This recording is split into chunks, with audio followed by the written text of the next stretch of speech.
RG and let us know you're coming. We can't wait to see you on August 31st. The success of any business depends on its ability to offer value, a great quality product or service for the right price. Businesses themselves need to get value for the things they need as well. As an underwriter of Jazz 90.1, you can get the word out about your business, what you do, where you are, and how to reach you. Underwriting messages are straightforward, simple, and easy to remember. Underwriting at Jazz 90.1 is a great way to promote your business while supporting public jazz radio. For more information, call the Jazz 90.1 business office at 966-2660 today. Member-supported Jazz 90.1 proudly welcomes you to America's longest-running computer show, Sound Bytes. Call the show now at 966-JAZZ. That's 966-5299. Toll-free 800-790-0415 or soundbytes.org. Now, alongside Steve Ray and Dave Enright, here's Nick Francesco on member-supported Jazz 90.1. Afternoon, Mr. and Mrs. America, and all the chips in the PC. It is Saturday, the 17th day of August, Anno Domini 2019, and you, you lucky people, you're listening to Sound Bites. I'm Nick Francesco. I'm Dave Enright. And I'm Steve Ray. And at 6 minutes after the hour, we're going to be bringing you news, views, things to choose, nothing to lose. Kick off your shoes, don't get the blues. Here comes the news. That's the Ides plus 2? Yeah, Ides plus 2. What's 2 in Latin? 2. Well, they would think of it as 2. They would probably say dual. All right. So Conjugate. That's right. All right. Before we get started with the news, I have announcements. Let us not forget that we're a couple of weeks out from the 30th anniversary party. Our actual anniversary date is the 3rd of September, but the closest Saturday is the 31st of August. So on August 31st, we will be having a 30th anniversary party right here at the station. It's from noon to 2 during the show. Live, we'll be hanging around afterwards to chit-chat, but it's noon to 2. And we'll be serving light refreshments and cake. So you do need to RSVP so that we know how much cake to buy and stuff like that. So please RSVP and say you're coming to, and how many people, count, at rsvp@jazz901.org. That number in Bayonne, rsvp@jazz901.org. And we hope to see you then. And we hope that when you do show up, you'll be wearing your limited edition 30th anniversary Soundbites t-shirt. That's right, we have t-shirts. And you can see them at wegottheshirts.com/Nick. wegottheshirts.com/Nick. And in fact, that's already, I think that's already there. Yeah, there it is. And you can see that. Oh, you're right. There's no link. I'm an idiot. I'll figure it out. I'll get it done at the break. I don't want to take the time to do it now. But wegottheshirts.com/Nick, and you'll see Nick's stuff. There's the 30th anniversary T-shirt, both in a regular T-shirt and a raglan sort of baseball kind of T-shirt. There's a couple for the tango, and then there's one for Mark's Safe from Hellware today. So, again, about the tango. So, order a shirt in any color except black. I told them no black, but doesn't matter. Because if you wear a light colored T-shirt, we'll sign it during the 30th anniversary, which makes it far more valuable when you sell it on eBay. How about asphalt? As that's probably... No, that's probably not the best color either. We got to find a white pen. Yeah, right. Something light enough to. I think I ordered mine in green, Kelly green. If that's Kelly. Grass. Grass. I ordered it in gray. Right, Kelly Green was too dark. I ordered it in Kelly Green, but you can get your limited edition. When I say limited edition, I'm not kidding. After the 30th anniversary, it's gone. So this is your only chance to get that 30th anniversary shirt. And they're reasonably priced. And they are reasonably priced. I priced it as low as I possibly could because I felt 30 years of loyal listeners deserve a little something. Well, maybe I'll just up the price after the 30th anniversary. No one will ever buy it. That's an idea. At $1 a year. Actually, yeah, they should be $30, $1 a year. That's exactly it. $30. I'll change it right now. But All no, the information we've provided. Yeah, exactly. It's Over well 30 worth that. years? It's well worth that. But at any rate, wegottheshirts.com/Nick. And you will find it. It's actually a link. You'll see all the shirts that are there, but they link you to Amazon. So you're actually buying it from Amazon. Amazon does the fulfillment, so they package it up and deliver it and everything else. Order soon because it will take. It is a print-on-demand shirt, so it'll take a little while for it to get to you, and you want to have it in time for the party. So definitely make sure that you've got your shirt. That you get it in plenty of time. So we would love to see you. So 2 things you have to do: RSVP at jazz901.org and buy your 30th anniversary deluxe lovely. Well, it's just a regular shirt. So it's just the 30th anniversary regular shirt, and we'll be happy to sign it when you get here. But it's going to be a fun show. It's going to be interesting. We'll have all kinds of cool things going on. So please. Join us. We'd love to see you then. And while you're doing all that, we'll read the news. And of course, you can give us a call, 585-966-JAZZ. That's 966-5299. Toll free, 1-800-790-0415. Well, Frontier's in the news again. Frontier Communications customers are reporting more outages and longer repair times, and state government officials have decided to investigate. The New York Public Service Commission, or PSC, or NYPSC, or however you want to do it, the Public Service Commission, reported that several Frontier, and I quote, several Frontier Communications subsidiaries have significant service quality problems, including escalating complaint rates, lengthy repair durations, and localized network reliability issues. PSC staff is seeking more detailed information from Frontier on customer trouble reports and will work with Frontier to develop and implement a plan to improve poor localized network reliability conditions. Frontier's problems go far beyond New York. Last week, Frontier reported lower revenue and a $5.45 billion goodwill impairment charge. Goodwill impairment charge, I believe, is corporate speak for we got dinged for something else. And it warned investors that its revenue will continue to decline in future quarters. Remember, we've said that no matter what you hear as a rumor, no matter what somebody tells you as a pundit, believe what the companies tell the investors. Because if you lie to the investors, you are in some fairly deep tapioca. And the SEC's 10K filings. And the SEC's 10K filing is really where you don't lie. A lot of people find interesting things in that 10K filing. Exactly right. When you weed through all the legalese. Right. It did warn investors that its revenue will continue to decline in future quarters. Frontier's employee count, as we sadly know here in Rochester, has also dropped from 21,000 to 19,000 in the past year. Frontier's website said it had invested nearly $540 million since 2011 in the New York network, allowing it to offer faster broadband speeds to approximately 85,000 New York households in the upgraded service areas. But Frontier's average internet download speeds in New York are just 7.4 megabits per second, by far the lowest of any major provider in the state. It's not unusual for old copper networks to offer slow internet speeds and poor reliability for both phone and internet access, but the PSC reports that Frontier's problems go beyond the norm.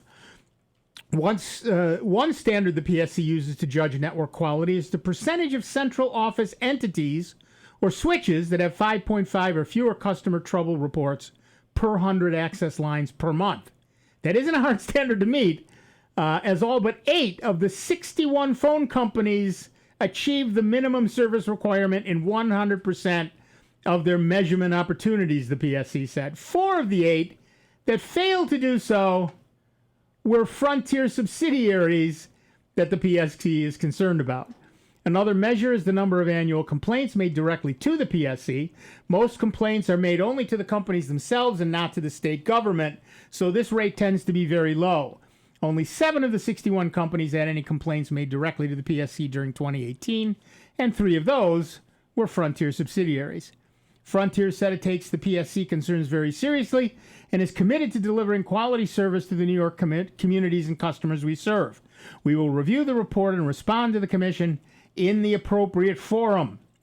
Now, I know you're going to have more to say about this because many of you are indeed Frontier customers, and it's easy enough to do. Just head on over to soundbytes.org. That is Bytes with a Y. Francis would like us to remind you. Down on the lower, as you scroll down on the right, you'll see Fascinating Stuff. The first link under Fascinating Stuff is the forums. The first forum down is the show discussion. And the first item under the show discussion is 17 August 19, Frontier's Getting Worse. There are already 4 posts in there, so it would be great if you wanted to add your 2 or 10 or 40 cents to that, depending on your base. And then join us back here. And, of course, you can give us a call at 585-966-JAZZ. That's 966-5299. Toll free 1-800-790-0415. And I believe that you've updated the post with an actual link to the... Thank you very much. I'm an idiot, and I admit it. I've never denied it. So Steve has updated the... Actually, I added another one. I probably should have updated yours. No, you're just a little you added another? That's fine, busy. too. Even though you're retired. Yeah, I'm I'm busy. Sounds like you're a little more less free time than when you were working. How do you have less free time than being retired? I don't know, but get you're it. doing a darn good job. Thank you at it. very much. I am doing a darn good job. I don't see it here. Why do I not see it? I don't know. I didn't see it either when I just got in there. But it said it added it. But we'll get there. Yeah. And again, you can give us a call, 585-966-JAZZ, 966-5299. Toll free, 1-800-790-0415. Excuse me. I beg your pardon. That was... Hairball? Hairball.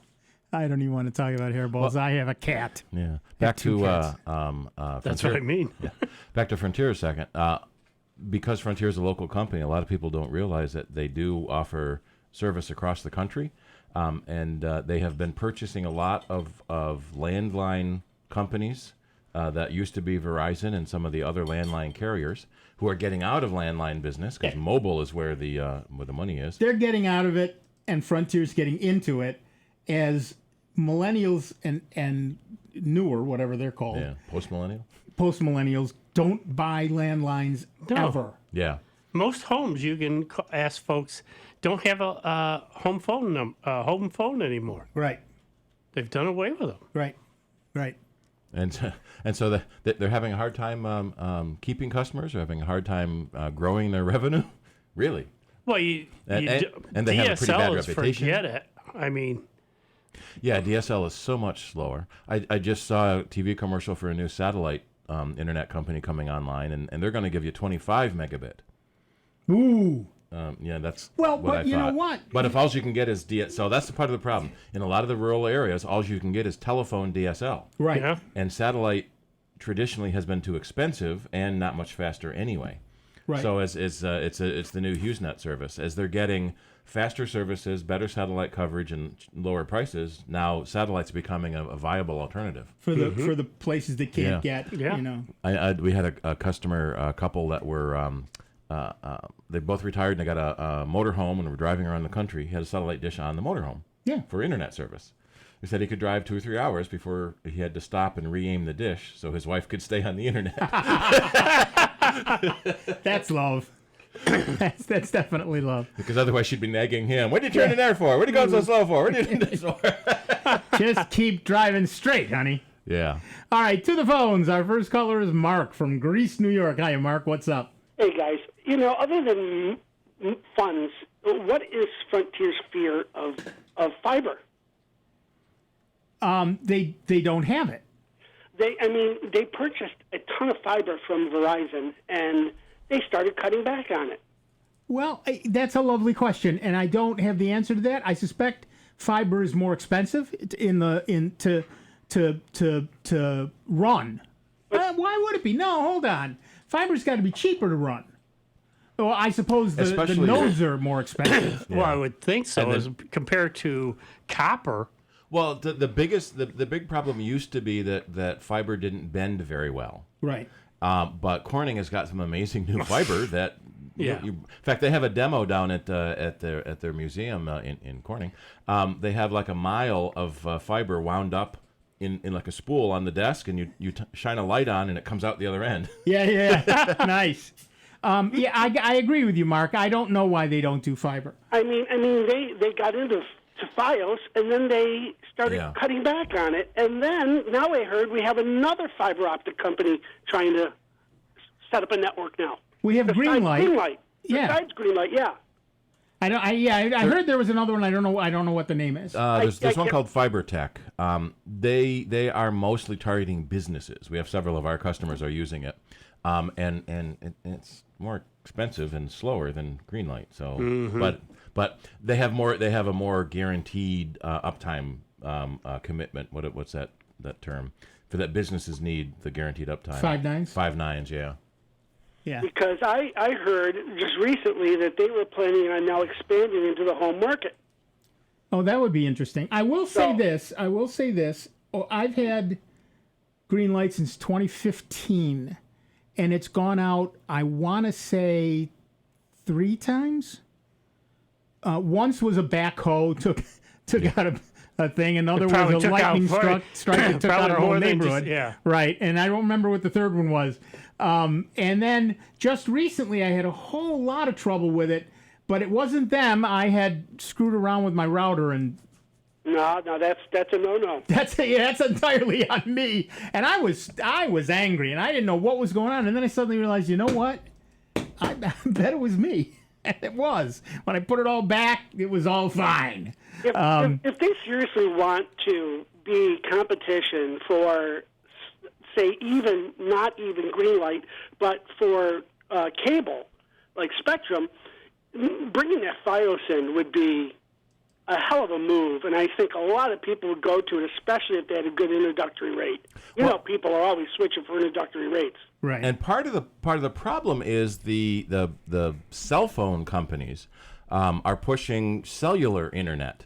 For a while it was 4G. Now everyone's talking about 5G, even though it's going to be a couple of years before that's widely available. Yeah. And it works anyway. And it's the 5G broadband is more like Wi-Fi, so you're going to need a 5G router every couple hundred feet. Yep. With current 4G cell towers, it's every couple miles. Yep. So it's going to be ridiculous. Well, it's kind of like the 5 gigahertz on our routers, you know. Exactly. Yeah. Faster speed. With 5G, whatever that is. And the 4 gigahertz is, covers the whole house.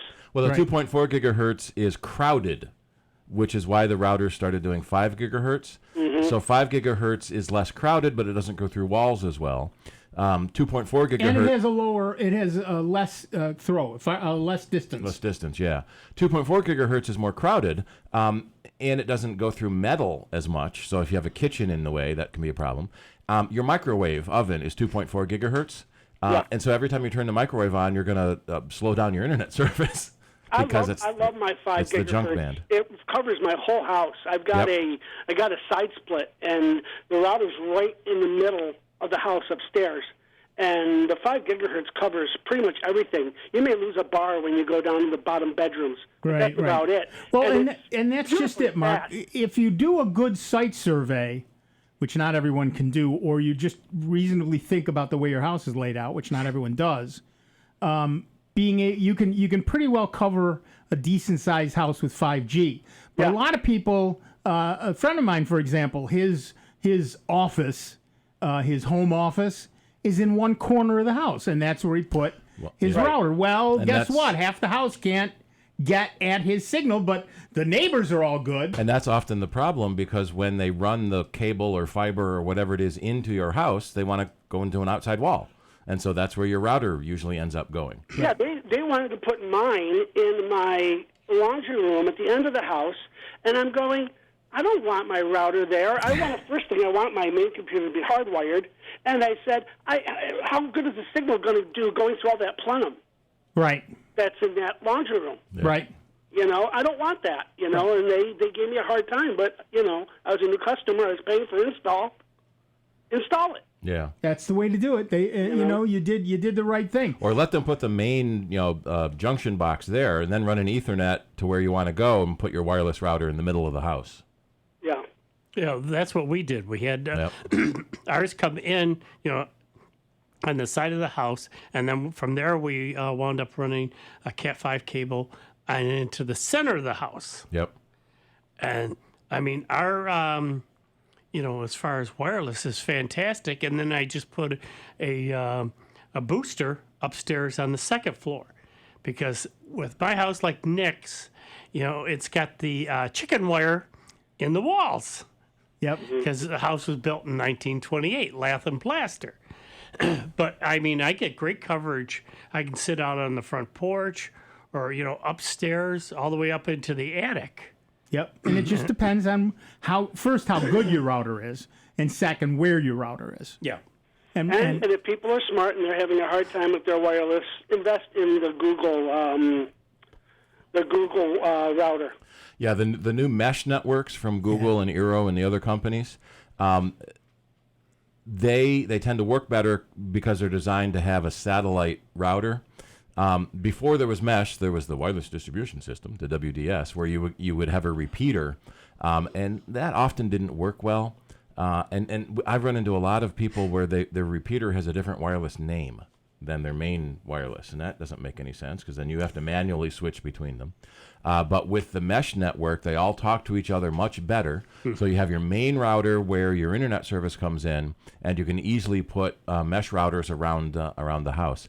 They're typically $100 each, so they're not as cheap as the no-name wireless routers. But you usually don't want those no-name wireless routers no, anyway. you really don't. And for somebody like us, like Dave and I, when we have rooms that get zero internet service because they're covered in chicken wire, you can put one mesh outside the room getting a good signal, and then put another one in the room getting a signal through the door.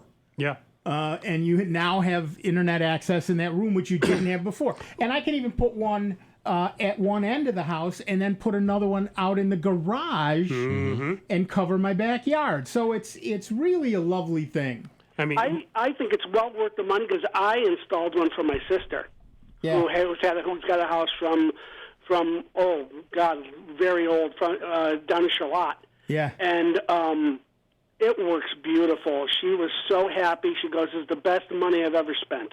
Yep. Because now she can use her smart TV, and she got 3 smart TVs, and it wasn't working up in her bedroom. yeah. And now it does. Yeah. Same And with she it. loves it. I use the Roku. I've got the Roku on the 3 TVs, and it's all wireless. Yep. And it covers, one's up in the bedroom, one's in the den, and one's in the living room. And I mean, it works fantastic. The only thing I got to say is, like on my cell phone, I can be sitting in my office. That's a dead spot sometimes. I have to move out into the kitchen, then people can hear me. Because otherwise, in that office area, I think there's so much chicken wire and all that in that area. Right. The signals pop in and out, but it's goofy. And you got to, like you said, Mark, you got to take the time and patience to set it all up. Yep, because the placement of that router a lot of times is going to be your key, Yep. All right, thank you, thanks. guys. All right, we're going to take a quick break. Back in just a couple of minutes with Dave Enright, Steve Ray, me, Nick, Francesco, and you. 29 minutes after the hour. Give us a call, 585-966-JAZZ. It's 966-5299. Toll free, 1-800-790-0415. We'll be back with a whole lot more of the longest-running computer show in the known universe, Sound Bites, on member-supported Jazz 90.1.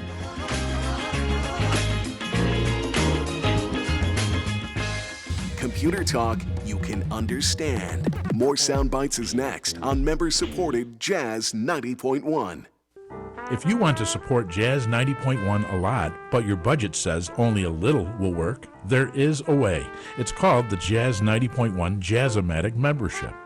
You can support Jazz 90.1 with a monthly gift of $10 or more, while enjoying the many great thank you gifts that we offer. Jazz 90.1 will deduct that amount automatically every month, and should your circumstances change, you can cancel at any time. Support Jazz 90.1 the way you want to, without bruising your budget. Jazz-O-Matically. For more information on becoming Jazz-O-Matic, call 966-5299 or pledge online at jazz901.org. I'm Otto Bruno. Join me every Sunday afternoon from 2 to 3 p.m. for Sinatra and Company. We'll enjoy the music of Frank Sinatra and his many musical friends, including Dean, Sammy, Bing Crosby, Billie Holiday, Steve and Edie, and so many more. If you missed the show on Sunday, or you just want to hear it again, Sinatra and Company is rebroadcast on Tuesday nights from 8 to 9 p.m. So it's 2 hours of Sinatra and Company for you every week, right here on member-supported Jazz 90.1. To your razzle-dazzle, you got... When you underwrite the programming of Jazz 90.1, you make your business known to people who enjoy jazz as much as you do. Your on-air message is short and tasteful, making it easy to remember with basic information about your business, including how to reach you. Underwriting is economical, too. To find out more about underwriting Jazz 90.1, call 966-2660. That's 966-2660. I'm Tino from 12220. In my community, a lot of families don't encourage higher education. I'm Guy in zip code 40220. I like my neighborhood okay, but sometimes it's hard to make friends here. The Y Achievers program opened my eyes to future possibilities and helped me prep for college. At the Y Camp, it's really a safe place. All of the people there are really accepting and nice. At the Y, my zip code doesn't define my future. I do. Support your local Y at ymca.net/for-a-better-us. We develop quality citizens who keep our core, our country, and our communities side by side on the winning side. Not for glory, but for honor. For a code that isn't written or spoken, but lived. It's what we do. It's who we are. It's the battle cry of our fighting spirit. Battles won. See all the battles Marines fight to win at marines.com. Today, millions of people all across America are building a life in recovery from mental and substance use disorders, helping themselves and helping each other with friends, family, and community, lending their strength and support. Join the Voices for Recovery. Together, we are stronger. I'm Tino from 12220. In my community, a lot of families don't encourage higher education. I'm Guy in zip code 40220. I like my neighborhood okay, but sometimes it's hard to make friends here. The Y Achievers program opened my eyes to future possibilities and helped me prep for college. At the Y Camp, it's really a safe place. All of the people there are really accepting and nice. At the Y, my zip code doesn't define my future. I do. Support your local Y at ymca.net/for-a-better-us. Official WGMC contest rules are available online at www.jazz901.org. Follow Jazz 90.1 on Facebook at facebook.com/Jazz901FM. Can you teach a robot to swim? This is Sandra Tsinglow with the Lowdown on Science. Aquatic robots? That's crazy talk. This is because heavy machinery and electrical components reduce a robot's agility in water. Enter Robert Wood from Harvard's Microrobotics Laboratory. He created an amphibious robot. It can swim, float, and move between land and water. It's known as the Harvard Ambulatory Microrobot, HAMMER for short. This novel design was inspired by nature's amazing aquatic diving beetle. Aquatic beetles walk on water using buoyancy and surface tension. Buoyancy is an upward force that helps insects float. Surface tension maintains water's flexibility and rounded edges around objects. Hammer mimics the joints of water-crawling insects, allowing for more dynamic movements. This helps it walk on top of water or dive deep for an underwater stroll. Scientists hope to use Hammer to explore places inaccessible to larger, land-loving robots. We may soon be accessing untrodden undersea worlds. Hello, SpongeBob. Hopefully, flying robotic beetles aren't next. We have enough bugs crawling on land. The Lowdown on Science is produced by LDOS Media Lab in partnership with the University of California Irvine Science Communication and 89.3 KPCC, and made possible with the generous support of the Fuse Family Foundation. And now, your Jazz 90.1 weather.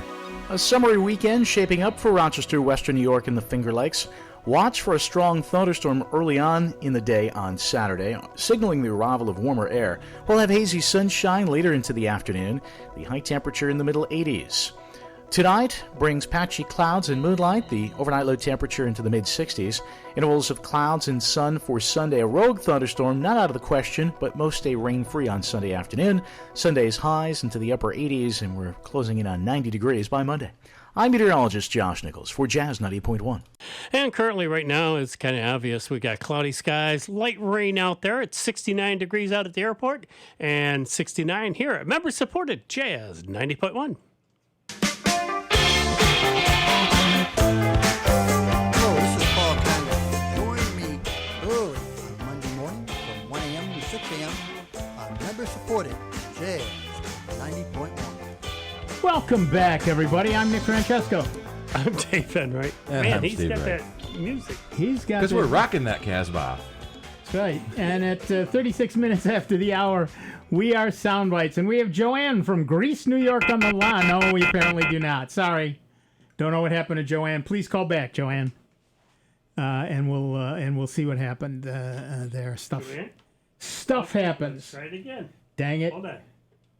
Who knows? Stuff and nonsense happens. Joanne, are you there? I am. I'm wondering how I would access my router settings using a Chromebook. Depends on your router. Generally speaking, most routers are at, let's say your addresses are 192.168.1. something, right? Mm-hmm. For each of your systems. So your router would be at 192.168.1. Either 0 or 1, depending on the type of router you have. Most routers, when you go to that address in the browser, end up being showing you a web page. It actually has a tiny little web server in there that will let you log in, and your login address would be in the documentation for your router. And then you can do all kinds of stuff in your router. Question for you, Joanne. Do you have Spectrum? I do. All right. And you have their router? No. Okay, because with them, because that's what I have, and I've been using it a lot lately, Sure you have. it's 192.168.0.1. And they typically will put the login credentials printed on the router. Mm-hmm. Oh, okay. All right. Good to know. But in the Chromebook, am I just going to like a Google? Just a web browser, any web browser. So the Chromebook, of course, essentially is a web browser, so you're good. And do it up at the top, not in the search. You want to go up to the top where it's HTTP. You just put in the 192.168.0, say .1, and you hit enter. You're not searching for anything, so you don't want to use the Google search part. Right. Okay. But if you've got your own router, you need to use the address of that. Gotcha. So Now, on the your other thing- Chromebook, how do you see what your IP range is? Hold on a second. Okay. What was my finishing? The first, if you've never gone into your router before. I think initially when I set it up, probably 6-7 years ago. Okay, I hope at that point you changed your password. I did. Good. Okay, that's the important thing. And do you remember what you changed it to? Yes. Okay, that's Yeah, even better. All right. That's the He's other 2 good for thing, 2. exactly. Yeah. All right. All right. Thanks, guys. Sure. Thank you. Let us know how you make out. Okay. Thanks. And then you can see what your computer's IP address is and what is sometimes called the gateway or the router address to get to. On the Mac, it's in System Preferences under Network, and on the Chrome... On the Chromebook, if you go up to the top right where those three dots are, the 3 vertical dots, and select settings. Yep. One of the settings choices is Wi-Fi.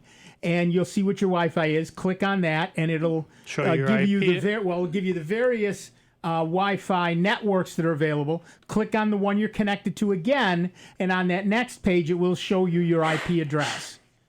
So if it's 192.168.1.15, then your router will either be at 192.168.1.0 or 1. You see, I went down in the lower right-hand corner, clicked on that little wheel. Same thing. Clicked on that. It showed my network. It said ENET. So I clicked on that, and then, boom, showed me the IP address. Yep. It's they both of those get you to the same place. Yep. So either way works. Right. Great ways to get in there, folks, and try It's either. a nice thing about the Chromebook. You can do many things multiple ways. And with an Apple router, they have a separate app called the Airport Utility that is in your Mac, or you can download it on your iPhone or iPad. They used to have a Windows version, but they haven't updated it in a while. So if the Apple router works fine with a Windows computer, but to administer it, you need an Apple device. And on Windows, if you open up a terminal window, a command line window, you can type ipconfig, all one word. And if you're on a Linux box, it's ifconfig, all one word. And all of those are the ways that you can see your IP address and get to your router. Well, of course, once you're at your router, bookmark it so you can go back again. Yeah, that's what I was just going to say. You don't have to look it up again. Save it as a favorite, and then that way you can have it automatically. Well, with Chrome, you can have it save the password and everything else. And Right. Just go to it, boom, and you're in. Right. Because unlike so many other folks, don't bother to write that down. And then they got to go through the hassle of getting it reset. Right. Or their ISP sets it up for them and doesn't give them any of that information. Yeah. Whenever we used to do it, we used would sit there and, of course, change the net name and the password, and then we'd print it off and tape it to the bottom of the router. Right. You should definitely change. Look, when you get a new router, the first thing you should do is change the network name, the admin password. You may not be able to change the admin login. It's usually admin. That's but fine. You can change the you can change the password to something fairly long because everybody knows that the username is admin. So change the password to something completely long. And again, use what we say as far as the practice of, mix it up. Yep. Use letters and numbers and punctuation. Well, if you're following our recommendation to use some sort of password manager, they can generate passwords. There you go. I've set mine to 26 characters right now. Oh. And you think to yourself, who can remember 26 characters? Well, you don't the have to. software can. Yes. That's the point. Yeah, that's the beauty of it. You can sit there and have complex ones that, no way in heck are they ever going to even come close. There have been interesting reports on Security Now where they talk about the long passwords, where people have written in and saying, I tried to set up a long password at my bank and they wouldn't accept more than 10 characters. Yeah. Yeah, I've run into that at a couple spots where they, matter of fact, one website limited me to 8. Yes. There's a COBOL back end that only has an 8-character and they've field never open. changed it since the 60s. Seriously? Yep. I've got a couple of sites like that too. I use them less and less and less. Well, no, what I do there is I just mix it up really goofy. I'll use a short word and a bunch of punctuation and numbers and upper and lower case. Yep, that's the way to do it. Some of the sites won't let you use punctuation. Right. And most sites want you to because it's more secure. It's like extend to the alphabet. Yeah. If someone knows your password is only lowercase letters, there's only 26 possibilities. Right. If you put in uppercase, now you got 52. You put and it upper and lower. Upper case. and lower, yeah. Then you put in the common symbols, now you got 65. Yep. And and you put in some of the uncommon symbols. Anything to up your chances of making it so folks can't break into it. We've upped ours, up yours. Yeah. Up yours. All right. Oh, our new phrase, up yours. We've upped ours, up yours. All right, so let's head to the news, shall we? The Federal Aviation Authority has banned certain models of 15-inch MacBook Pros from flights due to previously disclosed battery risk. It's important to stress that not every MacBook Pro is affected, but models sold between mid-2015 to February 2017 are impacted. These are the same Macs Apple issued a voluntary recall for earlier this year, warning they may contain a battery that may overheat and pose a fire safety risk. As part of the recall, Apple is offering free battery replacements for these models. You can check to see if your Mac is part of this recall on an Apple support page, which I've got. Steve is already way ahead of me, putting that up there. If you are traveling, so that will be on our website in about a minute, and you'll be able to see if your Mac is part of that. If you're traveling with a MacBook Pro, you should check if it is prescribed before you travel. An FAA statement on recalled batteries states lithium batteries recalled by the manufacturer or vendor must not be carried aboard aircraft or packed in baggage. Battery-powered devices recalled because of lithium battery safety concerns also should not be carried aboard aircraft or packed in baggage unless the device or its batteries have been replaced, repaired, or otherwise made safe per manufacturer vendor instructions. The FAA and your airline may offer further public guidance on individual recalled products. Apple isn't the first company to see products banned on strength of battery problems. Perhaps one of the most widely reported incidents widely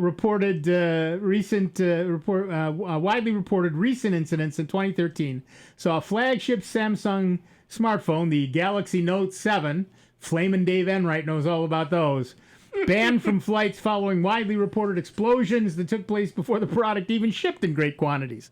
Apple always investigates such reports and usually engages in restorative action, such as the launch of its adapter replacement scheme in 2013, in which it encouraged device users with third-party adapters to claim discounted by $10 replacements from Apple. So is your Mac on the list? Give us a call, 585-966-JAZZ. That's 966-5299, toll-free 1-800-790-0415. As a quick test, you can go to your Apple menu and choose About This Mac. And if it says you have a MacBook Pro 15-inch mid-2015, then your computer may be eligible. And then on Apple's website, you can paste your serial number in, which we'll conveniently find in that About This Mac screen to see if your specific model is eligible. My concern is how are you going to prove to the airline that you did have it fixed? So if you do get it fixed, keep a copy of your proof of repair in your laptop bag. So when they try to ban it, you can say, no, here it was repaired. Right. You really have to do that. And if you are planning on traveling with a MacBook, please make sure, because otherwise you're going to have to leave it at the airport. You'll never see it again. It just goes in the bin. Yeah, exactly. So absolutely check before you fly with a MacBook that it is not one of the proscribed MacBooks. And if you've had it repaired, keep that receipt, or get another one from whoever repaired it, and keep that with the laptop so that you can prove you had that laptop replaced, the battery replaced. Mm-hmm. Save you a lot of hassles and headaches. And you may not notice anything wrong with your battery, so don't wait until there is a problem. Get it fixed before. Right now, the big problem is it can take 1 to 2 weeks for the repair. It has to get mailed into Apple. They sent us these new shipping boxes with a special liner. Liner, yep. And it has to go ground. It can't go on. It can't go air. Yeah, well, of course it can't go air. So it's ground. So it's 2 days there, about a week to fix it, and 2 days back. So get it done early before everyone else gets in the queue to delay it even longer. Exactly. Can right. they ship it back though to you, via air? They probably could, but they probably won't. Yeah, on the way back it can be air. Yeah. Yeah. I don't remember the ones we've done if they've come air or ground. I have to look. Yeah. So we have to order an empty box. When we ship one out, we order an empty box to replace it with. And so they ship us an empty box. That comes by air. Yeah. And then we put the computer in it, have to change all the labels on it so it can go out by ground and have the right battery warning labels on it.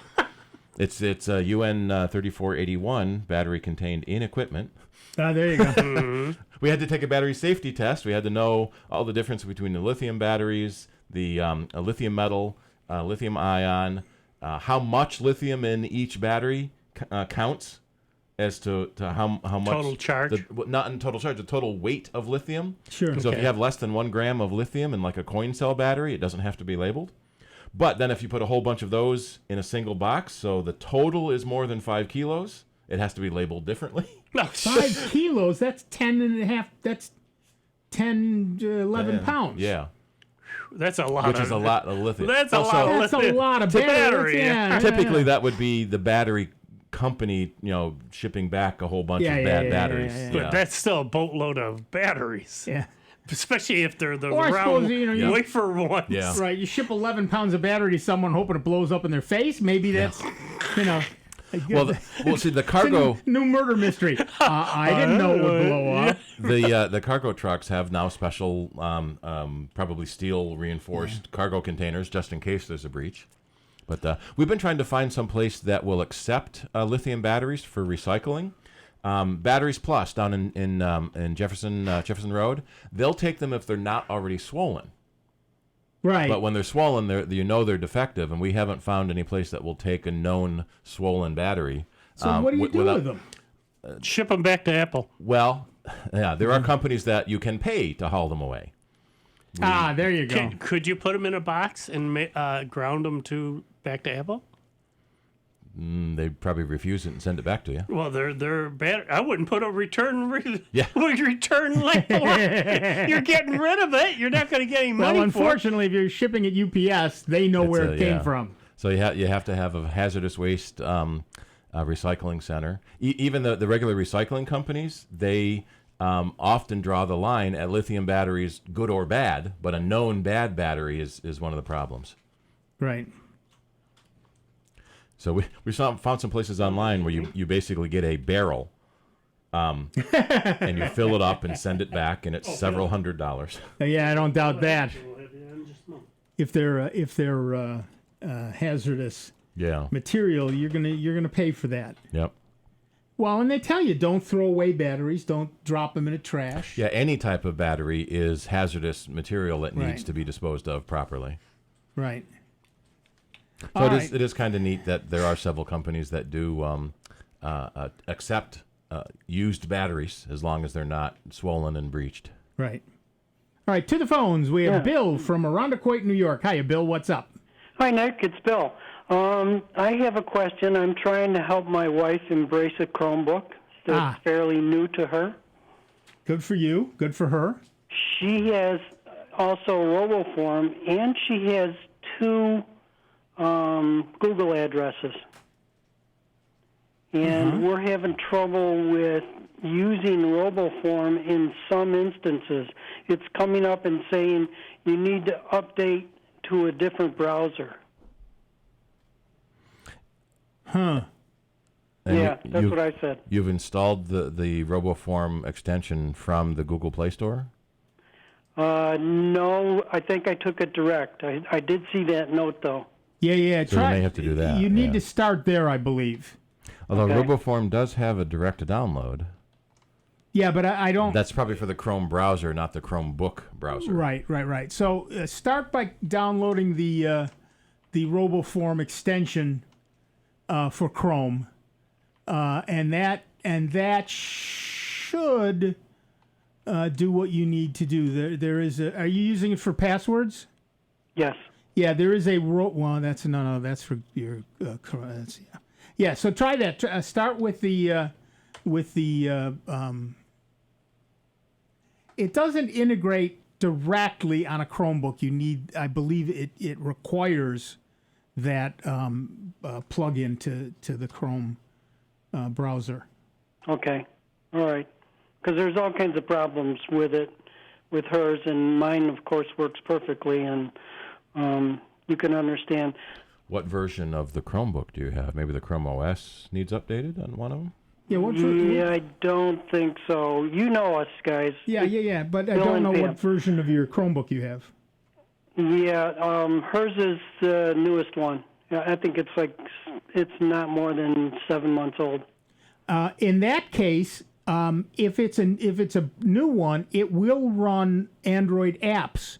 Right. So you might try the RoboForm password manager from the apps on Google Play.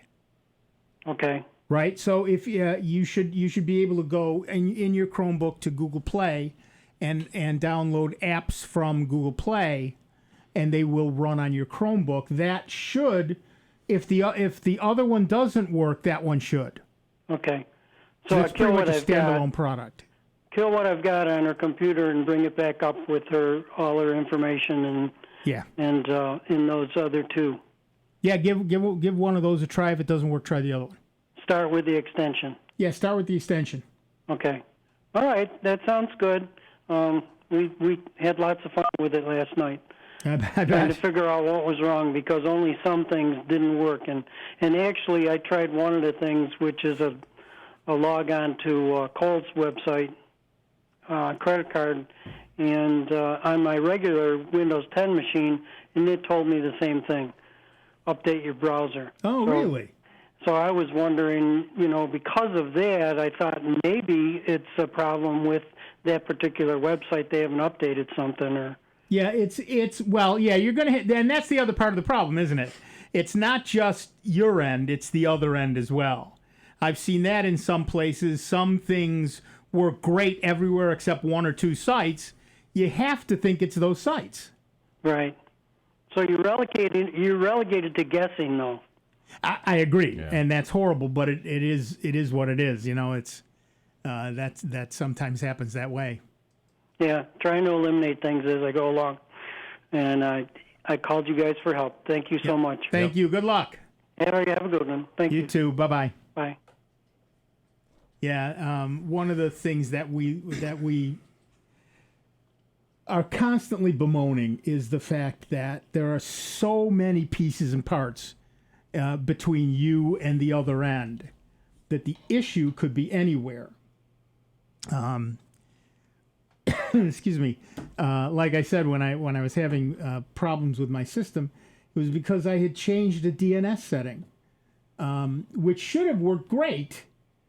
But apparently I added 1.1.1.1, which is the cloud DNS site, which had been working great. But then they got hit with a denial of service attack over like a week and a half. Yeah. And so it was constantly coming back with either wrong information or no information, and I couldn't get anywhere. I couldn't do anything. And so I eventually said, you know what, why don't I just get rid of that, see what happens, and went back to just the two Google ones, 8.8.8.8 and 8.8.4.4, and they both work perfectly, and my network is back up and great, and it's great. So there's Quad 1, which is 1.1.1.1. There's Quad 9, Quad 8, and Dual 8, Dual 4, I guess is what they're calling it. But yeah, Quad 9 is IBM. Right. Quad 1 is Cloudflare. Right. So but I'm not putting either one in anymore because it's working now, and I just want it to work. Yep. More importantly, my wife just wants it to work. How come I can't get on the Roku? That's more important. Yeah. We have seen several computers. In fact, we had one today. There's a malware that installs a malicious proxy server.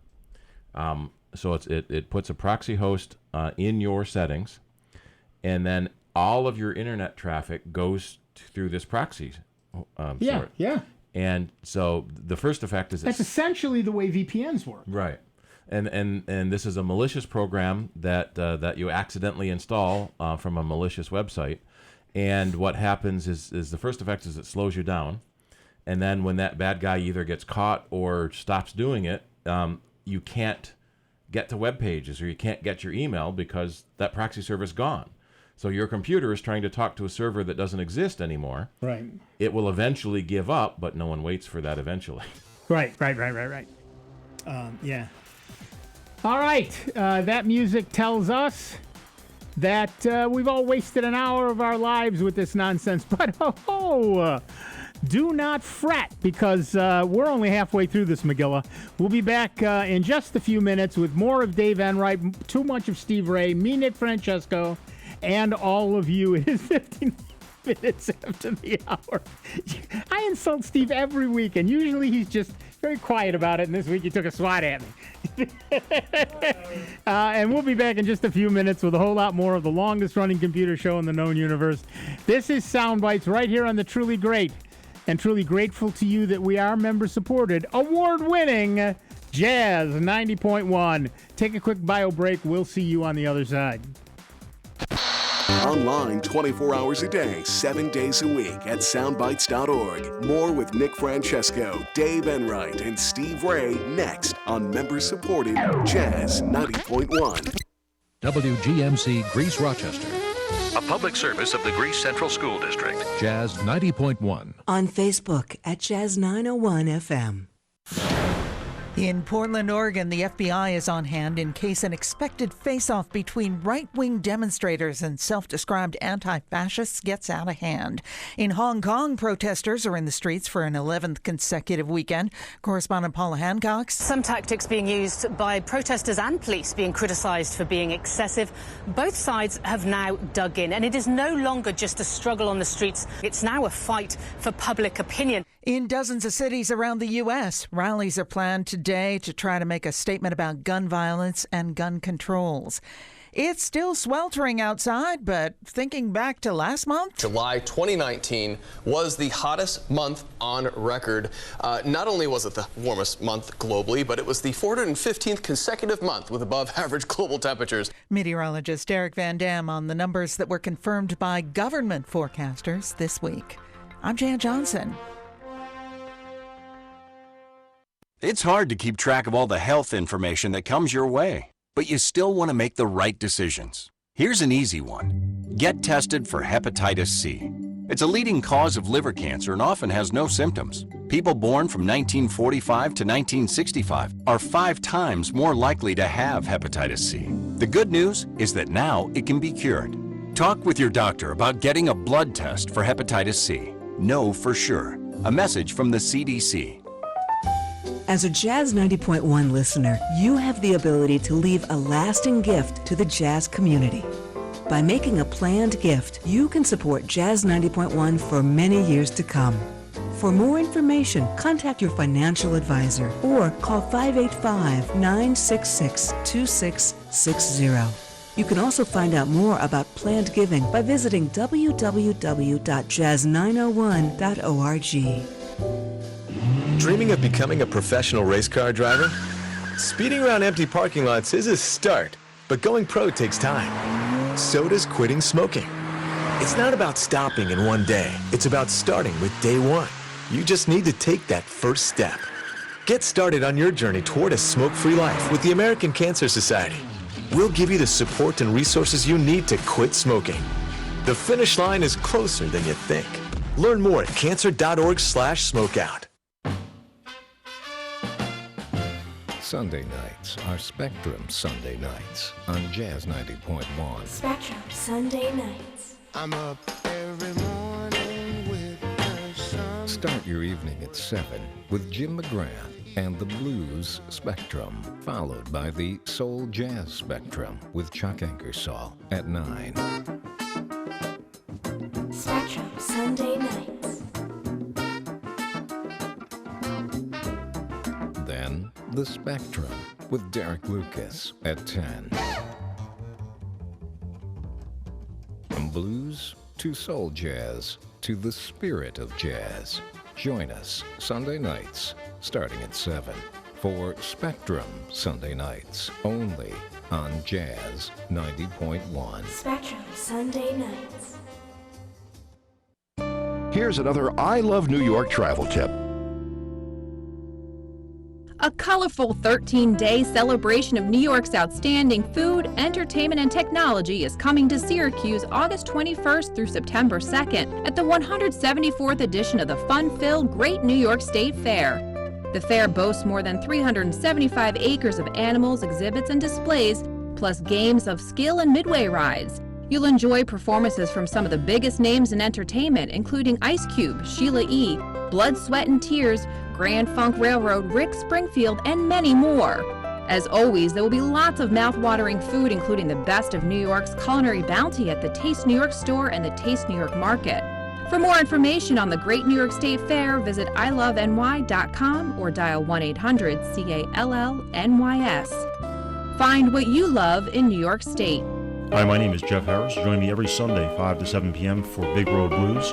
Big Road Blues is an exploration of vintage blues from the 1920s on up. Each week we examine different themes and aspects of the blues, playing both classic and forgotten blues greats from the past. That's Big Road Blues every Sunday from 5 to 7 p.m. right here on member-supported Jazz 90.1. It's hard to keep track of all the health information that comes your way, but you still want to make the right decisions. Here's an easy one. Get tested for hepatitis C.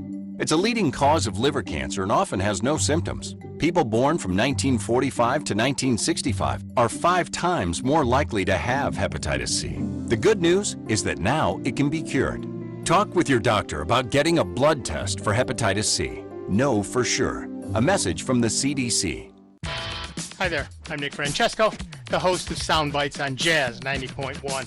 We're celebrating 30 years on the air in Rochester, and we'd love to see you for a live broadcast and party on Saturday, August 31st. Join us from noon till 2 and see the show broadcast live, enjoy refreshments and a celebration, and get your computer questions answered live.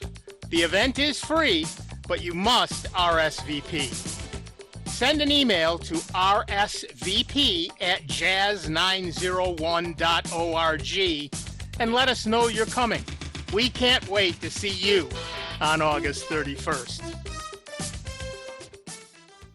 Welcome back to America's longest-running computer show, Sound Bytes, on member-supported Jazz 90.1. Get online now. Call 966-JAZZ. That's 966-5299. Toll-free 800-790-0415. Or submit your question by email at soundbytes.org. Once again, here's Nick Francesco, Dave Enright, and Steve Ray on member-supported Jazz 90.1. Welcome back, everybody. I'm Nick Francesco. I'm Dave Enright. And I'm Steve Ray. And it's 6 minutes after the hour. You're hurtling headlong into the second hour of the longest-running computer show in the known universe. That's right. It's Sound Bytes right here on the truly great and truly grateful to you that we can continue to be member-supported, award-winning Jazz 90.1. Now, before we get deep into the show, remember you can, of course, give us a call. 585-966-JAZZ. That's 966-5299. Toll free 1-800-790-0415. Now, we are heading into our 30th anniversary, closing out our 30th year and having an anniversary party. And that will happen on the 31st of August, a few days before the actual anniversary, but it's the closest Saturday. So we would love for you to join us. It'll be here at the station from noon to 2. We'll have some refreshments and some cake. So in order that we know how much of that stuff to have, we would love to have you RSVP so that we know how much to buy. And you do that by simply sending an email to rsvp@jazz901.org and tell us how many people are coming in your party. Bring all you want. Yeah, bring 50 of them, but let us know ahead of time. That's important. And hey, have we got a deal for you? We have the limited edition 30th anniversary T-shirts. That's right. We have 30th anniversary T-shirts. They are listed on our website at soundbytes.org. That is Bytes with a Y. Francis would like us to remind you. You can purchase them. You can purchase one for yourself. Order it soon because it is print on demand. So it will take a while for Amazon to actually get it to you. It's from Amazon, so it's a pretty trustworthy thing. Yeah. And you can see it there. We got the shirts.com/Nick, and you'll see all my shirts there, including the Soundbites limited edition 30th anniversary shirt in multiple sizes for men, women, and children. And my suggestion is you order them very soon because it does take a while for them to come. If you've got Prime, they ship it by Prime. They still have to print it, so it's not going to come in a day. You need to order a little bit ahead of time. And if you buy one of the lighter color shirts, we'll sign it during the party, or just after the party. We'll be on the air during the party. But we'd love to see you. We'd love to see you in one of your shirts. I'd love to get a great picture of 40 or 50 people in the shirts. That would be cool. That would be so cool. So please, we want to see you at the party, whatever you're wearing. But if you wear one of the shirts, we'd like to get pictures with you. And please wear something. Please wear something. Yeah. But we would like to get pictures with you in the shirt. So RSVP at jazz901.org and wegottheshirts.com/Nick. It's we got the shirts, not we've got the shirts. That would be too grammatically correct. wegottheshirts.com/Nick. And of course, give us a call, 585-966-JAZZ. That's 966-5299. Toll free, 1-800-790-0415. And I'll make a deal with you. I'll read the news while you're buying your shirt. Microsoft has focused its Windows 10 attention on upgrading hundreds of millions of machines before they lose rights to security updates in 3 months. There we go again. No, I'm always going to get security updates. I'm getting them all the time. Okay. Well, there's still time for Microsoft to change their mind. That's exactly right. The likeliest explanation for the changes to Microsoft's installation numbers, 1903 is up, 1803 is down, 1809 is flat, was Microsoft's July 16th announcement that it has started forcible upgrades for customers with devices that are at or nearing the end of service and have not yet updated devices. Windows 1803 is the only version that meets that at or nearing end of service requirement. It is to fall off the support list on November 12th. That's right, on November 12th, you stop getting support for Windows version 1803. Managed PCs can be upgraded to a version other than 1903, but those that have been left for Microsoft to service, that's every consumer system and many small or even mid-sized business devices, now running 1803 will be pushed onto 1903 because of an April upheaval to Windows 10's upgrade model.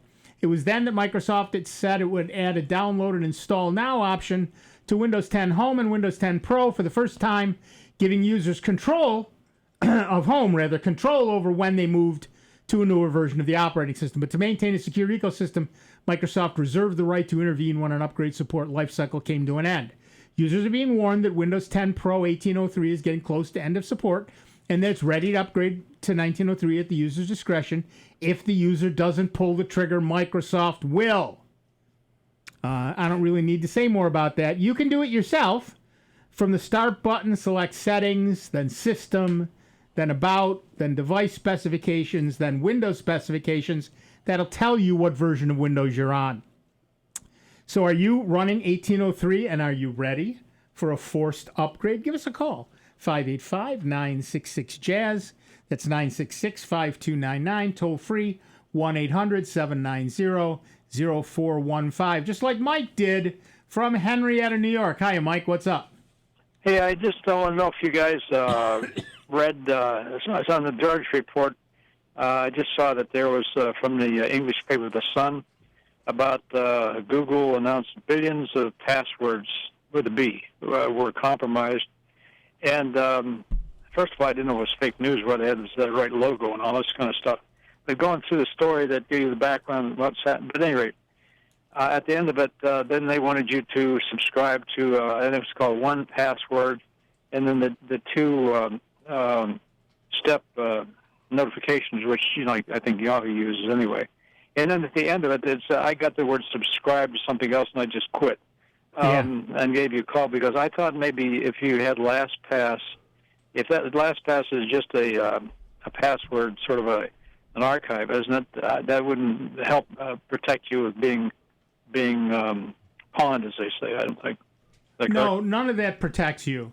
But what it does do, LastPass, 1Password, KeyPass, they're all password managers. They let you generate different passwords for every website. So when one site gets compromised, it doesn't affect your other sites because you use different passwords everywhere else. Yeah, they have an app that I just tried it that puts on your desktop. Google's got a pop-up, I guess, that you they supposedly they can cross-reference billions of things at 1 second, but right. if you get on a site and then you get this little red pop-up flag that said, this site's been compromised, so change your password. So I guess Google does it, I guess, as a favor to their friends. Yes. I don't know what you would. They want you to subscribe to password like or 1Password like LastPass. Does that sound right? They all do it. Well, hold on. Let's not conflate the Sun and Google. I don't believe Google wants you to. Well, Google would prefer if you used a password manager. Everybody should use a password manager. Google would probably prefer you use their password manager. Right, but if you go to the site of the Sun and it's trying to sell you something, that's between you and the Sun as to whether you buy it. No, this was a link on a story that they had interviewed somebody who was supposed an expert and said if you wanted to check this app, you check on the link. So I put mine in there and put my password in, and I was. I guess compromised in 3 places. I think housed, that one thing you called. I called them one time to see if they had what something site, per se. Hold on. What site did you put your username and password in? Let me see if the story was. There was just a link that came up. Let me suggest you immediately change the password to whatever site you put in there, because I don't know what you put in and who you just gave your password to. Do you? Well. Yeah, it was part of the story. That doesn't mean anything. That really doesn't mean anything. Do you know who you gave your password to? I'll have to look because it's on this phone. I'll have to. The answer is no, and so you need to change that password immediately. Oh, okay, all right. That's what I thought. I didn't know if this was legit with fake news and everything. There is a website called Have I Been Pwned where you put your address, your email address in, but not your password. But not your password. They do. No, I'm sorry. Yeah, right. That was the email address, not the password, right? Oh, yeah. Okay. Then it may have been haveyoubeenpwned.com, and that is legit. If you didn't put your password in, then it's probably a legit site. But if it asked you for your password, change that password immediately. And I hope you don't use the same password on more than one site. But no, if you I do, got different. Yeah, I took your advice a long time ago. Good. I have a book because LastPass was too. I was too lazy, so I just keep a book handy. Well, whatever works for you is as long as you've got those passwords kept. Okay, I just was checking to see if you thought that was legit because they had the logo for the United Sun. The UK. They come up with some of these bizarre stories a lot of times that cigars flying over Washington. They think it's a UFO and stuff like that. Yeah. So yeah, but it depends on where they sent you to. If it was just Joe Blow's password link, then that would be really bad. But you're right. It was. I was pawned, and then put my email in it. Yeah, not the password. My mistake. Yeah. Yeah. Okay. Well, it sounds legit to me. Thanks a lot. Appreciate it. All right. Thanks. Now, Have I Been Pwned? It does have a link where you can put in an old password, and then it checks it locally to see if that password has been breached, because they have a list of 500 million breached passwords. Try one of your old passwords. Again, we don't really recommend you putting in a password you currently use, even though Troy Hunt, who runs this website, is trustworthy and he's probably not going to do anything with it. Right. You want to do that. And pretty much all the password managers will warn you if you use the same password on multiple sites. And many of the password managers are now linking in to Have I Been Pwned, so that when some site does get pwned, that will warn you. In fact, you can put your email address in there in the Notify Me link. And I just got notified a week or two ago, Cafe Press, where I used to get my T-shirts done. Right. They had a massive leak, and my password there was leaked. And so now what that happens is that there are, what are we up to now? 8.5 billion pwned accounts, 500 million pwned passwords. And so the bad guys are now sending email around saying, here's your email address, here's your password, because it's been leaked. I can get into your account, pay me a ransom. Right. And they're probably lying. They're just trying to scare you. But they have your email address and password because they have been leaked from some company. And if you get one of those, change your password.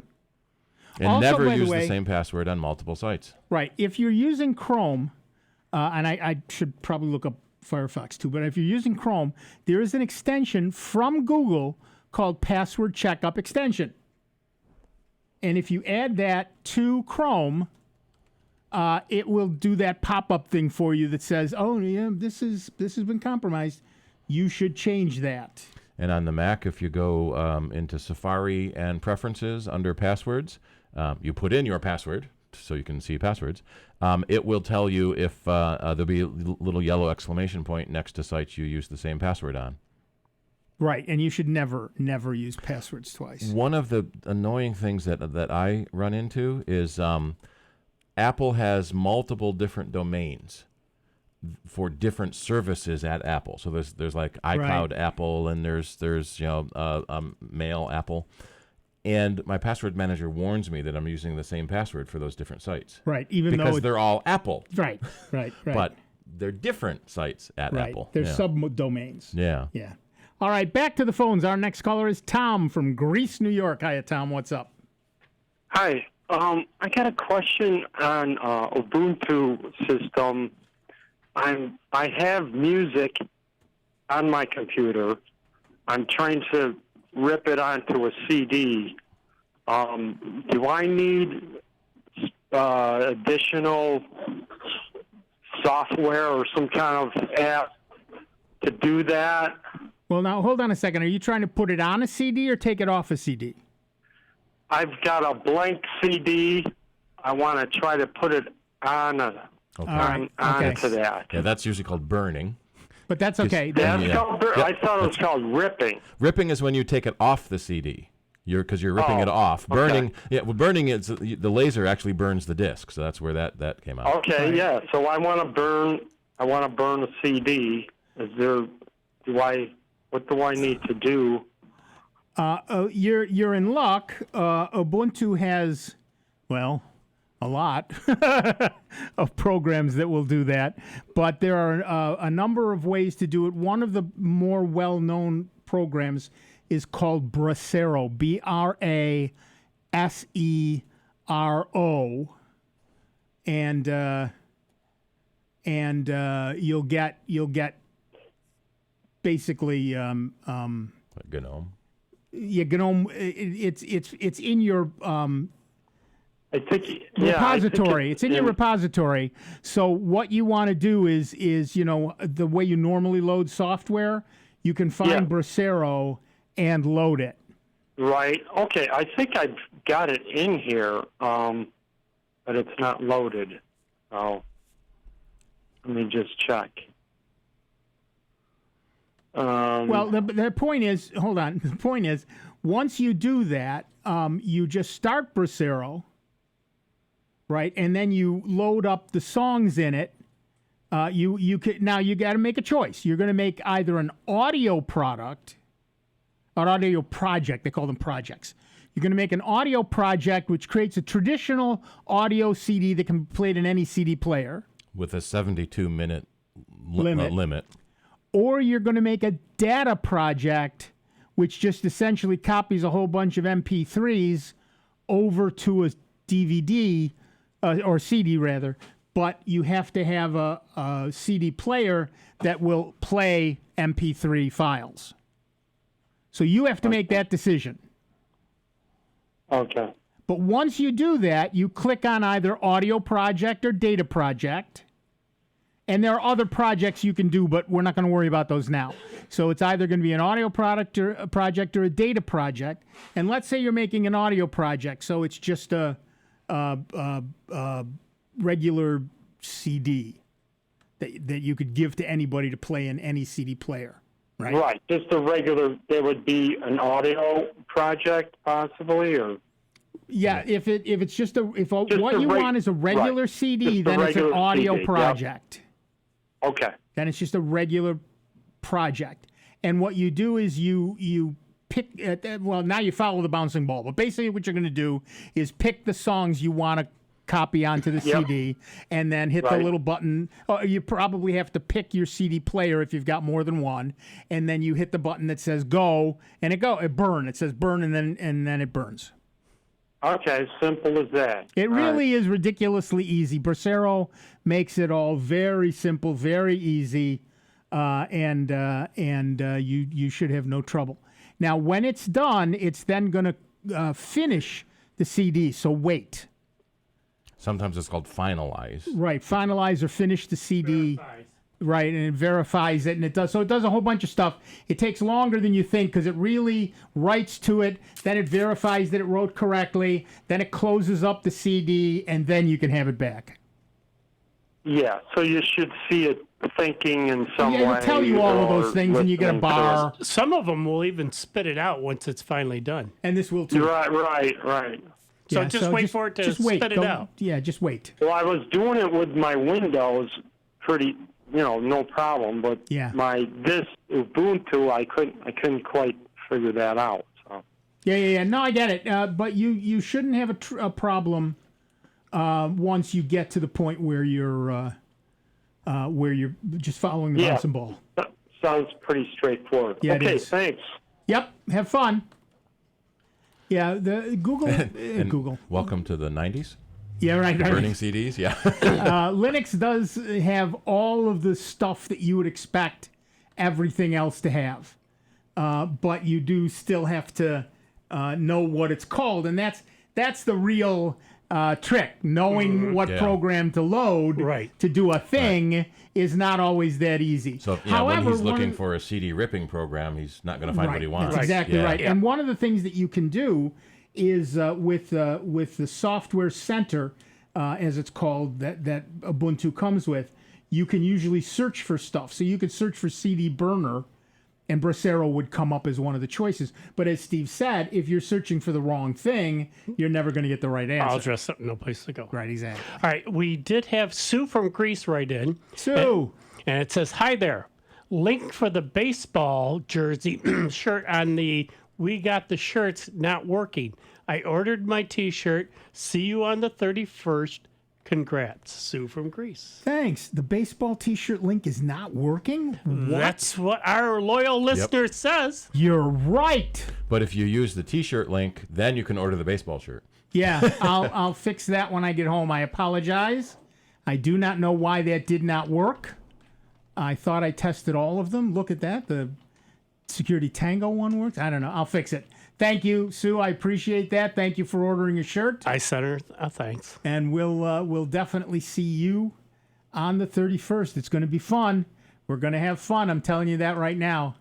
It's going to be for those of you who tuned in late, what are we talking about? Well, as it turns out, we're coming up on our 30th anniversary. That's right. We're about to close out our 30th year of Sound Bytes, and we're going to have a party. It's on the 31st. Our actual anniversary is the 3rd of September, but of course, that's a Tuesday. So on the Saturday before that, we will be having our 30th anniversary party right here at the studio, at the station. It's August 31st. We'll be here. It's live during the show, noon to 2. So we'll be right here. Come and join us. We are going to have light refreshments and cake, so we would prefer we would love it if you would RSVP, so we know how much cake to buy. We don't want to come up short. So please send us a response to the following email address, rsvp@jazz901.org, and give us a count of how many people you're bringing. Bring 50 of them if you want to. It's perfectly fine. That's what we like. More the merrier. The more the merrier. But we'll move the party outdoors. And we'll move the party. Well, we'll do something. But please, we'd love to see you. And as Sue was saying, we have the 30th anniversary limited edition T-shirt. It is only going to be available till the party. Then I'm gonna pull it. It's a 30th. It's a or limited like edition. you said, or we could jack the price up. We just jack the price up. Hey, why not leave it out there? Nobody will buy one, but I don't care. I leave it out there. Leave it up there because there might be some folks that missed out on it and couldn't make it here. That's right. They still want the shirt.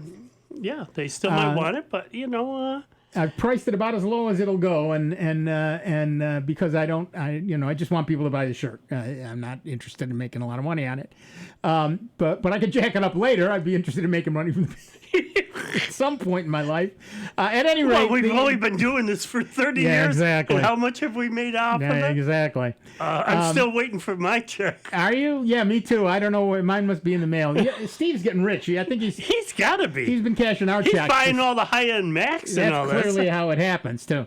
But at any rate, you go to wegottheshirts.com/Nick. wegottheshirts.com/Nick, and you can order your shirt, except apparently not the Raglan shirt, so I'll fix that when I get home. And we'll be back in just a couple of minutes with Dave Enright, Steve Ray, me, Nick Francesco, and you. It's 29 minutes after the hour. It's Sound Bites. You buy the shirt, and we'll come back. See you in just a couple minutes. Before you call into our show, please make note of the following rules. 1, turn your radio down. 2, turn your radio down lower. 3, remember, nobody has invented a good-sounding speakerphone yet. Don't use them. 4, make sure you have a point. It makes for a more interesting show. 5, calling does not guarantee you'll get on the air. No whining. 6, if you do get on the air, please do not tell the host what you just told the screener. We don't care. And 7, is that radio turned down yet? We hope this will make for a more enjoyable program, and we thank you for your time. It's America's longest-running computer show. Back to more Sound Bites with Nick, Dave, and Steve. Next on member-supported Jazz 90.1. Official WGMC contest rules are available online at www.jazz901.org. Contributions over the years made through our pledge drives have brought great programming to our listeners. Creating a legacy gift to benefit Jazz 90.1 builds a bridge from one generation of public radio listeners to the next. Please remember Jazz 90.1 in your will, trust, or general estate plans, and join our Jazz 90.1 Legacy Society. You can also find out more by visiting www.jazz901.org. There are so many reasons to support Jazz 90.1, but there's a benefit of membership that you won't want to miss out on. The Jazz 90.1 member card, which offers 2-for-1 dining discounts and other savings opportunities across our area. The savings add up with the Jazz 90.1 member card, so get yours today by making a contribution of $90.10 or more. Call 966-JAZZ, that's 966-5299, and start saving with your member card today. We develop quality citizens who keep our core, our country, and our communities side by side on the winning side. Not for glory, but for honor. For a code that isn't written or spoken, but lived. It's what we do. It's who we are. It's the battle cry of our fighting spirit. Battles won.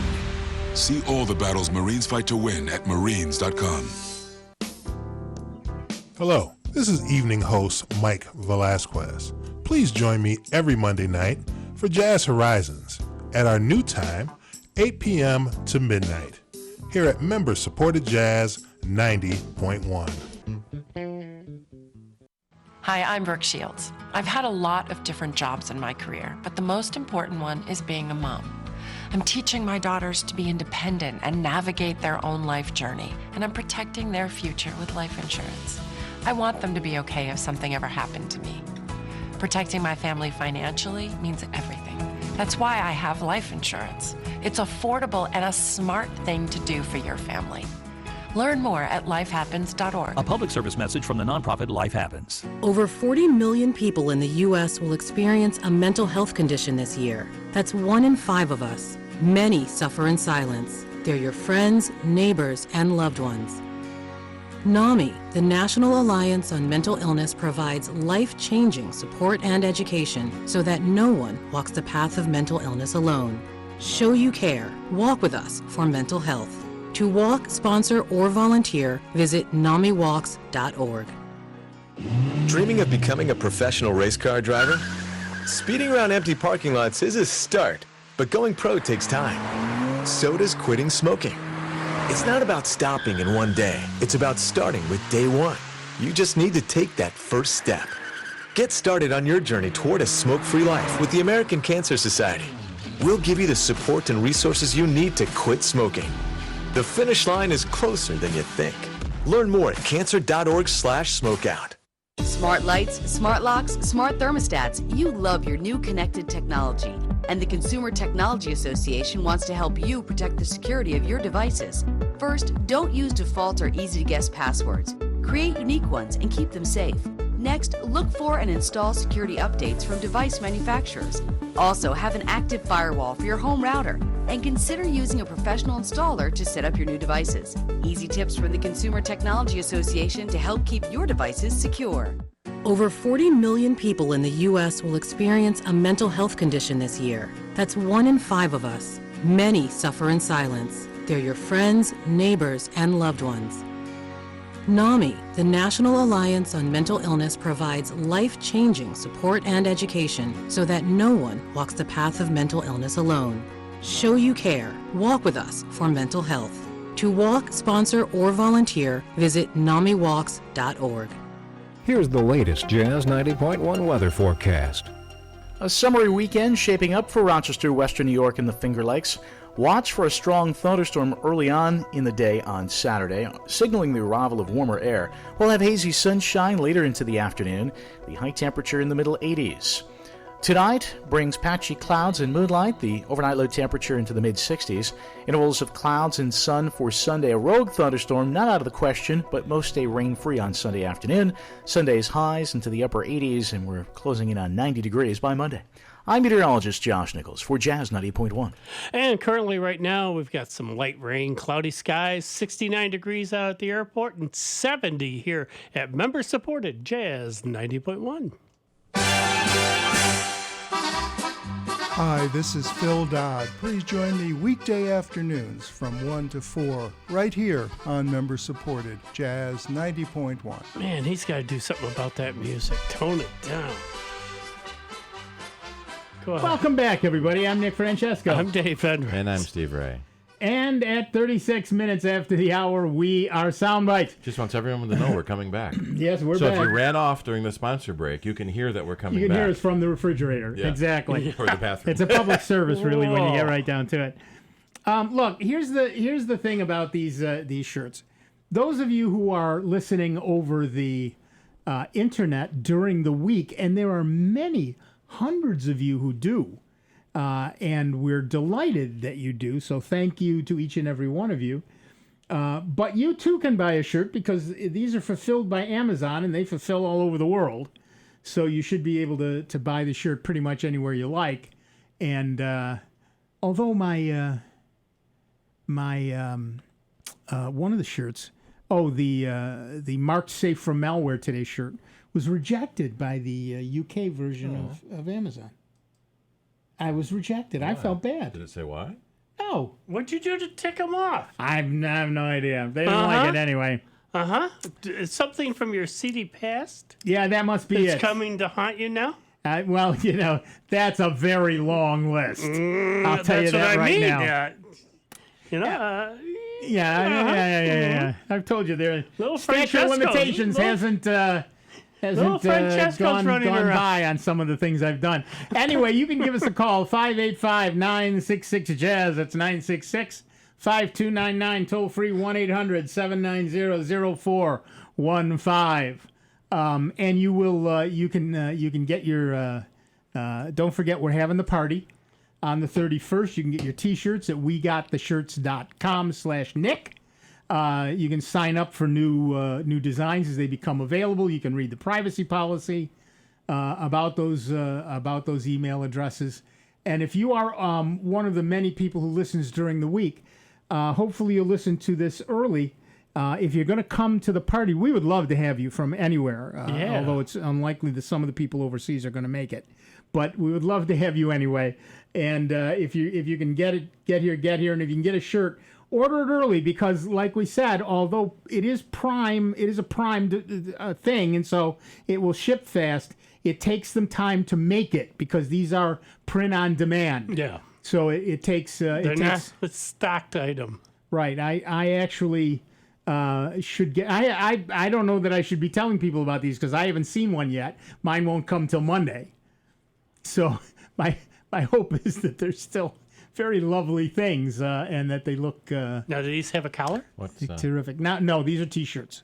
These are not collared shirts. What's the weight of the cotton? Sorry, you're going to have to wear a T-shirt for a day. Get over yourself. For Pete's sake, just one time get over yourself. Do it. I like collared ones. I understand you like collared ones. You're going to have to wear sew a collar on it if that makes you happy. You couldn't put one in your store. They don't have them yet. This is a new thing. Polo shirt. They don't have polo shirts yet. This is a very new thing. Okay. They have. I'll wear a T-shirt. Thank you very much. What I do for you. They mostly do T-shirts, and they also have one of those pop socket. Pop socket. Thank you. Keep wanting to say pop rivet. They have those pop sockets, which are for the back of the phone. The little thing you hold. Yeah, yes. That is the one thing I always loved about Cafe Press. We could buy a thong with your face on it. As long as you wear it inside out. However you're going to wear it. All right, back to the phones. Our next caller is Jerry from Webster, New York. Hiya, Jerry. What's up? Hi, guys.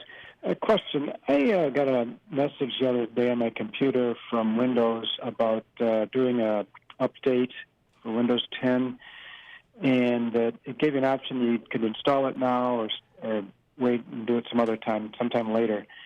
And I clicked the computer off, and the next day I got up and it had already been installed. Are they doing that now just automatically? Yeah, we actually talked about that at the top of the show. Which option did you choose, if any? Yeah, do it later? Or? Yeah, did you say do it now or do it later? Do it later. So it did. And it did it later. Later being 5 minutes later. Yeah. But yes, what's happening is that there are three versions of Microsoft Windows out now: 1803, 1809, and 1903. 1803, which came out in March of 2018, actually came out in April. They're taking that off support. That will no longer be supported. And so what they're doing is forcing everyone to upgrade to 1903, which will be supported for about another 2 years. And so at least another, what did they say, 23 months or 18 months? Anyway, the point is 1803 is no longer supported. 1809 will go off support soon, and 1903 is the new one. So what Microsoft is doing is automatically updating everyone, essentially forcing an update to 1903. Oh, I see. One other quick question, too. Yeah. I have to replace a printer. My printer had died. It was an HP. And I've been on the website and for HP, and some of the reviews of people that have gotten these HP printers, they're harder to install, and sometimes when they call for support to HP, they don't get as much of a good support system. Have you heard anything about that or know anything about that? Not specifically, but in general, market pressure is driving prices down, and one of the things that causes is lower quality and lack of support. If I would imagine, if you look at their business line of printers, they would be a little higher quality, and have more business support behind them, but you're going to pay more for them. It's almost gotten to be that printers are such a commodity price that they break and you throw it away and buy a new one. Trying to fix a broken printer is usually more expensive than just buying a new printer to begin with, unless you get one of the higher end business type printers, and that's usually based on the duty cycle. A business printer might have a duty cycle of 20 or 30,000 pages a month, and most home printers, you might not do 1,000 pages a year. Right. Well, would that mean I should go to an inkjet printer, like rather than just the LaserJet, than the inkjet types? Generally speaking, yes. LaserJets are a little more reliable. They're a lot more cost effective. The laser toner is cheaper per print than liquid ink, but significantly. Yeah. Color laser is a little more expensive yet. You can get a good laser printer for $100, a decent color laser printer for about $200. Inkjet printers are $25, $30, and you break and you throw them away. With liquid ink, most of the printers are always color. It's very, very hard to find a black only liquid ink printer anymore. So some people like that option, but very few people ever print in color. And even what we recommend for our customers who do want a color printer, get a black and white laser printer for all your regular day-to-day printing needs, and just keep your color printer for when you want to print in color. And the cost per print is so much lower that the laser works better. What my wife does is go to the local, what is it nowadays, FedEx, Kinko's thing. Yeah. When she wants to print color, because she does it so rarely. Yeah. It's actually more cost effective. Right. For her to do it that way than to do it to maintain a color laser. So the other danger with a liquid ink printer is if you don't use it enough, the ink will dry out in the heads and ruin the printer. And if you use it a lot, you're going to go through a lot of expensive ink very quickly. Very expensive ink. And inkjet printers generally run if they get moist, if the paper gets wet. Yeah, because it's liquid ink, it has to dry. Now, HP had a infrared drying element on some of their models that we really liked. Yeah. That would dry the ink as the paper came out. But because it's liquid ink, it will smear if the paper gets wet again. Right. Which is another advantage of laser toner. It doesn't do that. Right. Well, thank you very much. Yeah, in basic, if all you print is black and white, an inexpensive laser printer is all you'll ever need. If you're doing color, then you have a decision to make as to which one of those you get. All right. And it's sort of the same brands, the well-known brands, the HP, the Brother, the Epson, and then the cheaper brands are cheaper and generally may not last as long. What we found in our shop, we really like the Brother laser printers. I have one and I love it. They're a little bit cheaper than HP and just as good. Brother's been in the business almost as long, if not longer than HP. Right. In fact, the joke was that Brother made fax machines forever. Business fax machines were almost always Brother. And then someone realized, well, a fax machine is a printer, right? Let's stick a USB port on it and sell more of them. Let's take out some things, put in other things, and we're done. Yep. And then Epson inkjet printers are really, really nice if you're doing color photos. They've got a couple of really neat photography printers. They've got one that's a 9-color printer, so it has a cyan, magenta, yellow, black. It also has light black and light black. Wow. And red, green, blue. Wow. And then a gloss cartridge. Nice. So after you print it, it can lay down gloss, which is neat. And then they also sell one for black and white photographers. It has like 4 blacks in it, right? Which we usually call gray, but it looks really, really nice for black and white photography. But they're more expensive printer. Right. They're in the $500-600 range. Right. Which is nothing. Which used to be $2,000 for a laser jet. Yep. That printed slowly and only one color. Yeah. So For me, $500 is like okay. In fact, the joke is that's how I met Jackie, my current boss. I joke that she used to work for me because I met her when she was working at a computer store. We went in to play with the new color laser printer they got. That was only $50,000. Yeah, it was a breakthrough price in color laser printing. Yep, and they had one to demo, so we went to play with it all the time. But yeah, and right now, your use case determines what kind of printer you should get, and how much work you need to put into even thinking about that. For example, I only ever print once a week. I print out the news, and so I only need an inexpensive laser. Yep. And because I only print once a week, I don't even want an inkjet printer. So if you don't print regularly with an inkjet printer, it dries out. Yep, and you lose it. You lose it. Many of the printer companies are now doing larger ink tanks. That was one of the hidden gotchas with inkjet printers. You buy a cartridge for your inkjet printer, $10, $12, $15. There's half an ounce of ink in it. Right. And if somebody multiplies that out, that's $4,000 or $5,000 a gallon. Yeah. And so a lot of companies are now doing extended tanks. Epson has a brand they call Super Tank. which the tanks are so much larger, so that makes the cost per print lower. But they've got Shaquille O'Neal advertising for them, so they have to pay him.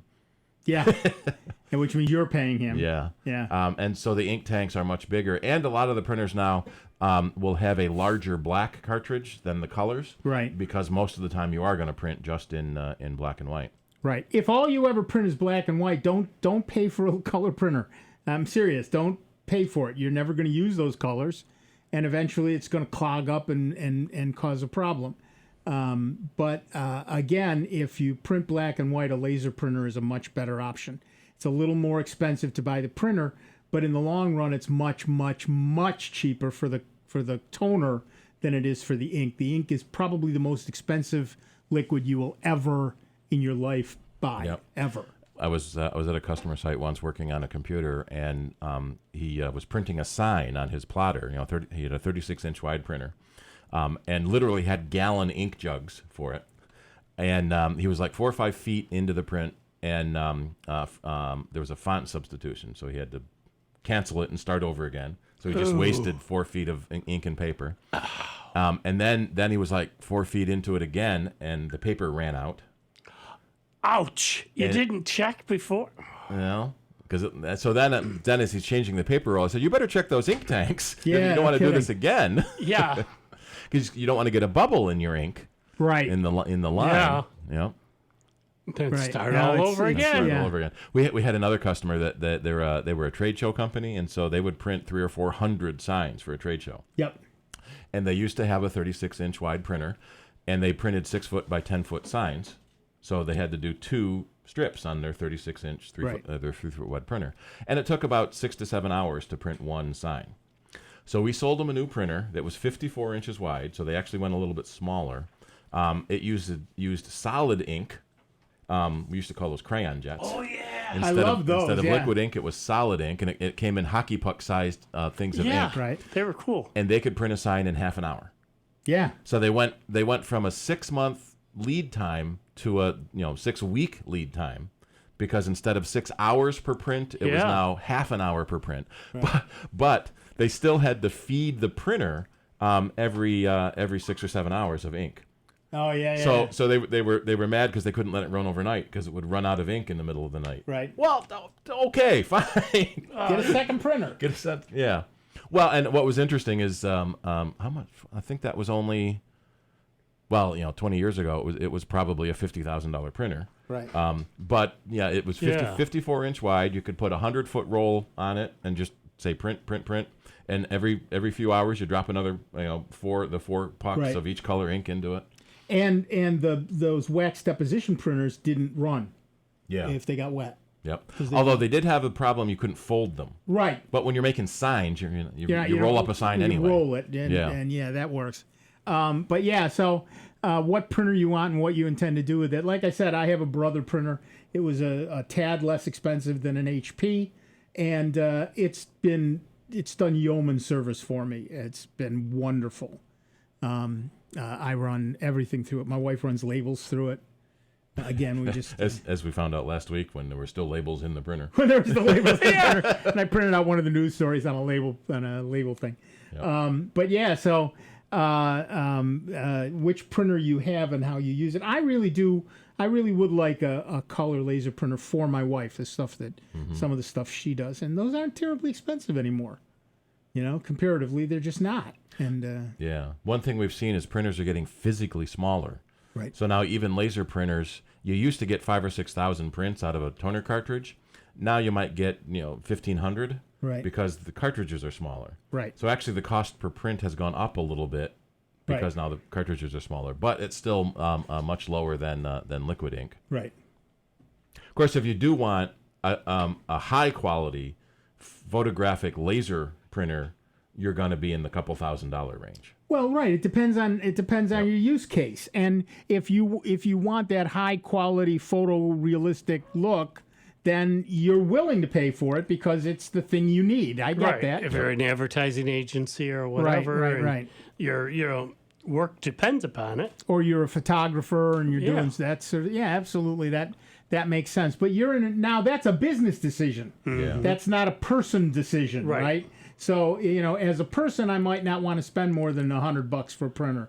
But if I'm a business, then $1,500, $2,000, depending on my business, doesn't sound like a lot. And especially when you divide that by the 5 or 10 or 20 employees that are going to be printing to it. Right.